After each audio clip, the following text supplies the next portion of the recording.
राधे राधे दोस्तों। बहुत पुराने समय की बात है। एक गांव में तीन मित्र रहते थे। तीनों निहायती बेवकूफ़ किस्म के थे, लेकिन वो तीनों एक दूसरे को बहुत विद्वान समझते थे। एक कहता था कि मैं बड़ा विद्वान हूँ, दूसरा कहता था कि मैं तुझसे बड़ा विद्वान हूँ। कुछ दिनों बाद उस गांव में एक परिवार रहने आया। उसमें एक बहुत ही खूबसूरत लड़की रहती थी। एक दिन वो लड़की गांव से बाहर किसी काम से जा रही थी। इत्तेफाक था कि वो तीनों भी उसी तरफ जा रहे थे। अचानक उस लड़की के सिर में खुजली हुई तो उसने हाथ ऊपर उठाया और सिर खुजाया, और उन तीनों ने समझा कि उसने उन्हें सलाम किया है। तो तीनों एक दूसरे से कहने लगे, अरे, इस लड़की ने बिना कुछ बोले मुझे सलाम किया है। ये सुनकर दूसरा बोला, तुझ में ऐसी क्या खासियत है जो ये तुझे सलाम करेगी? अरे, उसने तो मुझे सलाम किया है। इसी तरह तीसरा भी यही कह रहा था कि इसने मुझे सलाम किया है। गांव के लोग उन तीनों को अच्छी तरह जानते थे कि ये बहुत बेवकूफ़ हैं। इस बात को लेकर तीनों में तकरार हो गई। बात इतनी बढ़ गई कि वहां कई लोग इकट्ठा हो गए। तब एक बूढ़े आदमी ने आकर कहा, अरे भाई, क्यों बात पे इतना झगड़ते हो? वो लड़की अभी पास ही में जा रही है।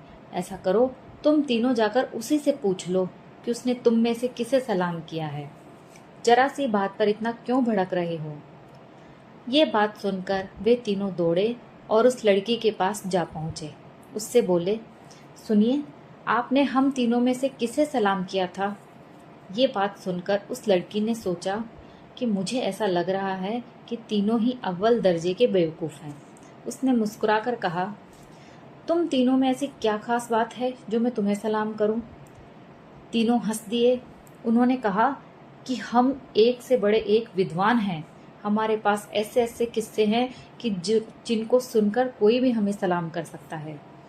उस लड़की ने कहा, अच्छा, तो फिर सुनाओ मुझे ऐसे किस्से, तब मैं बताऊंगी कि मैंने तुम तीनों में से किसे सलाम किया था।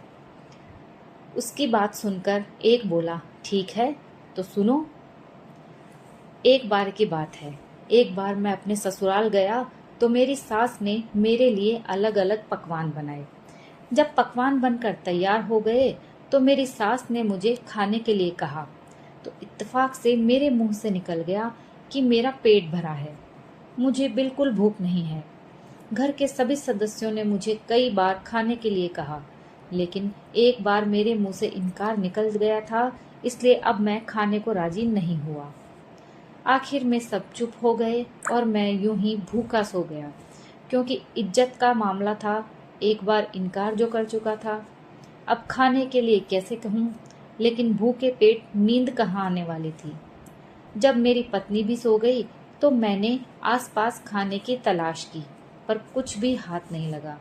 अचानक एक छींके में कोरी हांडी नजर आई। मैंने लपक कर उसे खोला तो उसमें एक मुर्गी का अंडा रखा था। जैसे ही मैंने उस अंडे को हाथ में लिया तो मेरी बीवी की आंख खुल गई। मैंने लपक कर अंडे को अपने मुंह में डाल लिया और घबराकर चारपाई पर लेट गया। मेरी बीवी ने यह देखा तो उसने कहा, क्या हुआ जी, सब ठीक तो है? आप इतने घबराए से क्यों लग रहे हो मुझे? वो उठ बैठी और बार बार मुझे पकड़कर पूछने लगी, बताओ जी, क्या हुआ है? मैं मुंह से भी बोलता कैसे, आखिर मुंह में अंडा जो था। फिर मेरी बीवी ने सारे घर वालों को जगा दिया। सब मुझसे पूछ रहे थे कि जमाई राजा, क्या हुआ है? आपकी तबीयत तो ठीक है? मगर मेरे मुंह से चूं तक न निकली। आखिरकार घर वालों ने सोचा कि इस पर कोई बीमारी चढ़ गई है। घर वालों ने किसी सयाने को घर पर बुलाया। सयाने आदमी ने मुझे गौर से देखा तो उसने कहा, इसके गाल पर मरहम है और अंदर की तरफ मवाद पक गया है। सुई से ही इस मवाद को बाहर निकाला जा सकता है।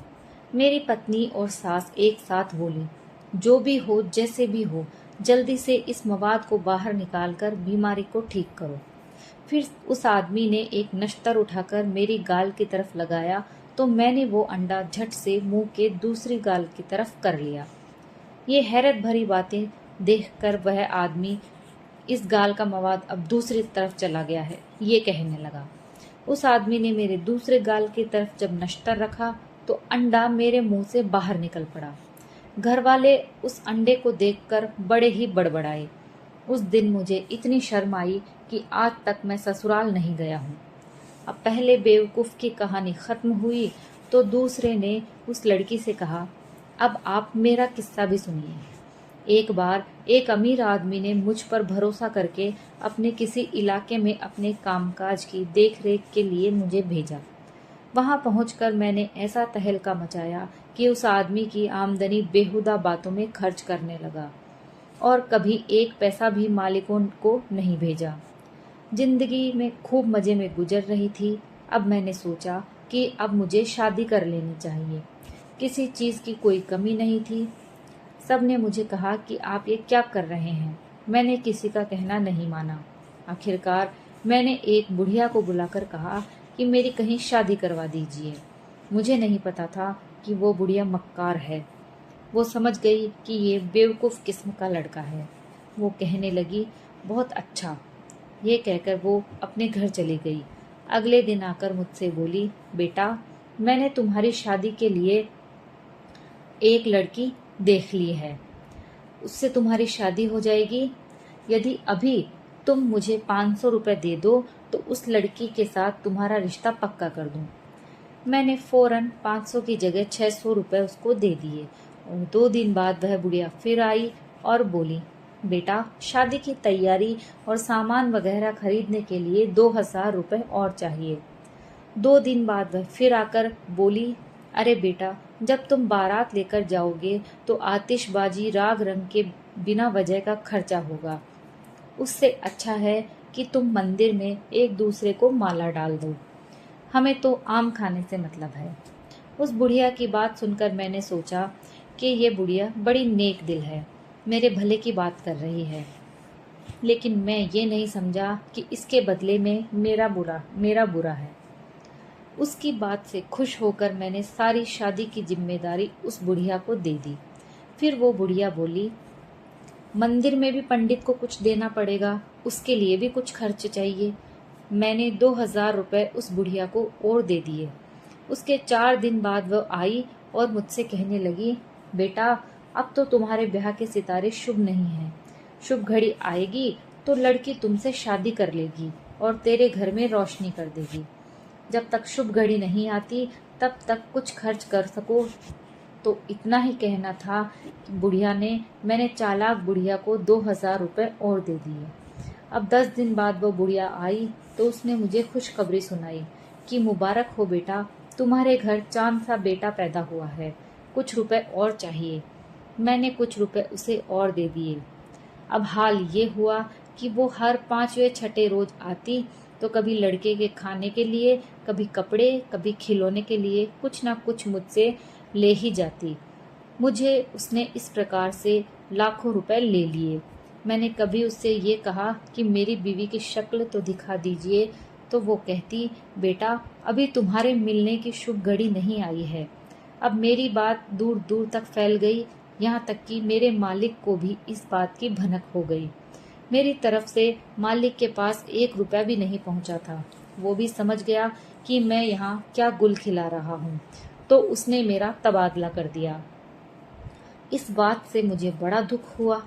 इस हालत में मुझे अपने लड़के का ख्याल आया और जी चाहा कि किसी न किसी तरह अपनी बीवी के पास जाऊं और अपने लड़के को भी देखूं। मैं इसी चिंता में बैठा था कि वह बुढ़िया फिर आ धमकी। मैंने उससे कहा, आपकी उम्र बड़ी लंबी है, मैंने आपको याद किया और आप हाजिर हो गई। अब मेरा तबादला हो गया है। अगर आप मुझे अपने परिवार से मिला दें तो मैं चैन की सांस लूं। वो मक्कार बुढ़िया बोली, कुछ रुपए मिठाई के लिए दे दीजिए, मैं आपकी कामना अभी पूरी कर देती हूँ। फिर वो दगाबाज बुढ़िया मुझे एक भले आदमी के मकान के दरवाजे पर ले गई और बोली, बेटा, ये तुम्हारा ससुराल है, यहाँ दरवाजा खटखटाना, ये तुम्हारा लड़का निकल आएगा। थोड़ी देर बाहर बैठना, फिर तुम्हारा साला तुम्हें अंदर ले जाएगा। मैं खुद भी अंदर ले जाती, मगर कल से तुम्हारी बीवी मुझसे नाराज है।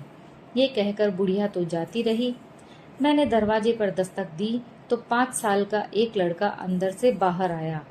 मैंने उसे मिठाई दी। लड़का मिठाई लेकर अंदर गया तो घर वालों ने समझा कि लड़के के बाप का कोई मित्र आया होगा, तो लड़के के लिए मिठाई लाया है। अंदर से चाय पानी आया और फिर अच्छा सा भोजन भी आया। लड़के ने मुझसे कहा, आप खाना खा लीजिए। मैं लड़के को लेकर बाहर बैठ गया और खाना खा लिया। थोड़ी देर बाद उस औरत का पति भी आ गया।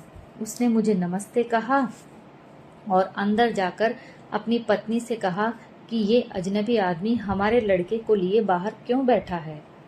उसकी पत्नी ने कहा, मैं क्या जानूं, मैंने तो सोचा आपका कोई खास मित्र या रिश्तेदार होगा, तो हमारे लड़के के लिए मिठाई भी लेकर आया है।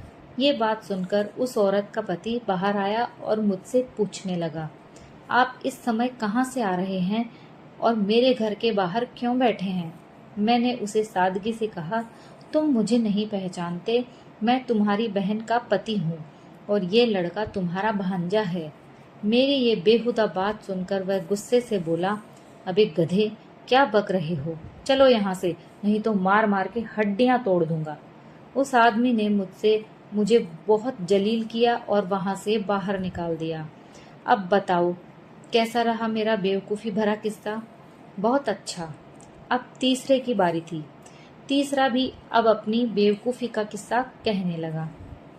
वो बोला, एक बार मेरे ससुराल से मुझे बुलावा आया। मुझे बड़ा चाव था और साथ में पत्नी नहीं जा रही थी, इसलिए मैं और भी ज़्यादा खुश था। मेरे ससुराल में रिवाज था कि अगर राजी खुशी ससुराल जाया जाए या राजी खुशी बुलाया जाए तो पगड़ी बांध के जाना होता है। अब मुश्किल ये थी कि एक तो अभी अभी मैंने बाल कटवाए और एक पगड़ी बांधनी नहीं आती थी। जैसे तैसे मैंने अपने खास मित्र से पगड़ी बंधवाई, अच्छे से अच्छी पोशाक पहनी और चल पड़ा अपनी ससुराल पूरी शानो शौकत के साथ। अब ससुराल मेरा दूर था तो रास्ते में मुझे बड़ी नींद आने लगी। मैंने सोचा अगर सोऊंगा तो कहीं पगड़ी ना खुल जाए। इसी मारे मैं सो न सका और चलता रहा, मगर नींद में काबू नहीं। मैंने फिर एक कुआं देखा और मैं वहां गया जल्दी से और कुएं के पास सिर रखकर चबूतरे पर पैर पसार कर सो गया। नींद में करवट बदली तो पगड़ी कुएं में जा गिरी। जब आंख खुली तो दिन बहुत जा चुका था। मैंने सोचा अंधेरा होने से पहले पहुंच जाऊं तो अच्छा रहेगा। अब मैं जल्दी जल्दी ससुराल की तरफ भागने लगा और पगड़ी का तो मुझे ख्याल ही नहीं रहा। भागते भागते जब मैं ससुराल के करीब पहुंचा तो उस घर की नौकरानी ने मुझे देख लिया। उसने मुझे नंगे सिर और इस तरह भागते हुए आता देखा तो उल्टे पांव घर को दौड़ी और घर वालों को मेरी हालत बताई। घर वालों ने सोचा कि शायद हमारी बेटी मर गई है। सब जोर जोर से रोने लगे। जब मैं वहां पहुंचा तो उन्हें देखकर मैं भी रोने लगा। नतीजा ये हुआ कि पड़ोसी भी वहां आकर इकट्ठे हो गए। उन्होंने सबको तसल्ली दी और फिर मुझसे पूछा कि बहनोई कैसे हुआ, हमारी बहन बिल्कुल ठीक ठाक थी। मैंने बोला, मुझे तो कुछ नहीं पता, तुम्हारी बहन तो अब भी ठीक है। मैं तो इसलिए रो रहा हूँ कि यहाँ कोई हादसा हो गया है। मेरी बात सुनकर सब हक्के बक्के रह गए। वो दिन है और आज का दिन है, मैं अपने ससुराल नहीं गया। तीनों की बेवकूफ़ी कहानियां सुनकर वो लड़की बोली, सच तो यह है कि तुम सब के सब निहायती बेवकूफ़ हो। मैंने तो अपना सर खुदा के सलाम के लिए उठाया था, मगर अब मैं तुम तीनों को सलाम करती हूँ। इतना कहकर वो लड़की वहाँ से चली गई। दोस्तों, कहानी यहीं समाप्त होती है। अगर आपको कहानी पसंद आई हो तो प्लीज़ मेरे चैनल को सब्सक्राइब कीजिए, लाइक कीजिए और शेयर कीजिए। धन्यवाद।